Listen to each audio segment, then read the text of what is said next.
What's up, guys? Welcome to another swag-tastic video. And yes, we are back to that manga swag. I got another manga recommendation for you guys. We'll be checking out an omnibus volume. And on top of that, it's kind of a romance manga, actually. So what are we talking about today? That manga is Stupid Love Comedy.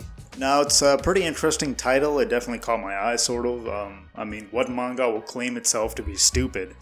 Is it stupid? Is it stupid? Not really in a bad way. It's more stupid in terms of adding more to the comedic value of the manga itself.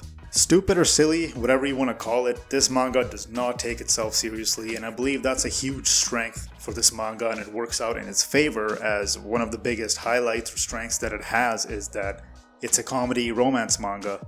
Now, this is the type of comedy that I actually enjoy in both an anime and manga. It's sort of like slapstick comedy. It reminds me of Gintama in a way. If you guys have seen Gintama or read the manga, you guys know what I'm talking about.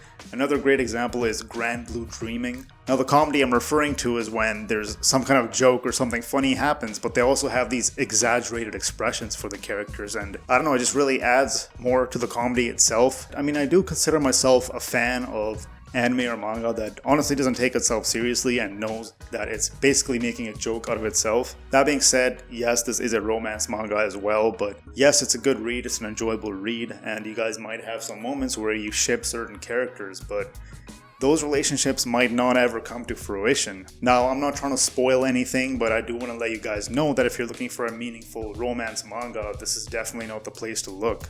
Now, Stupid Love Comedy, as you guys can see, is obviously an omnibus volume, as already stated.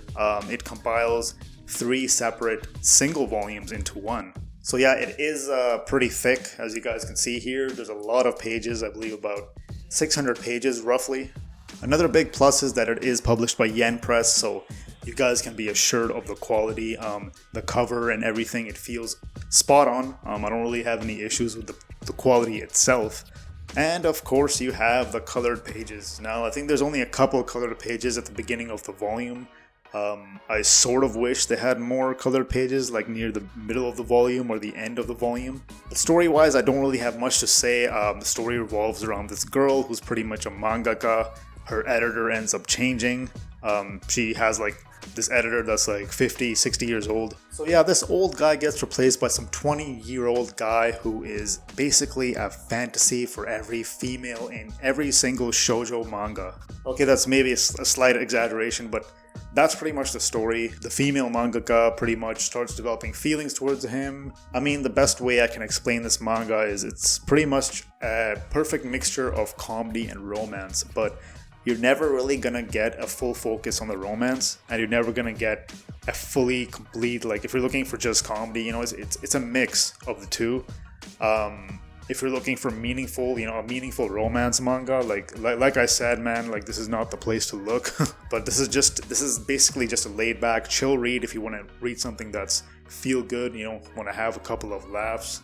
Pricing wise, it was pretty decent. I think I got it for $20. I mean, look at the page count, man. You're getting 600 pages, so $20 is nothing. I don't know what inflation has done to that. I mean, I did see it at $25 at some point, so roughly you should be able to get it around in that price range. Of course, maybe I don't really need to mention this, but I wanted to point out that this is a complete single volume. There's no sequels, there's no prequels, there's not even an anime of this manga. It's just one standalone volume that you can pick up, and that's it. You got the full story right there. Another interesting thing I found in this manga is that there are some author notes that are spread out throughout the volume and near the end of the volume itself. These are pretty cool to read because it's interesting to see the thought process behind some characters and events that happen in the manga.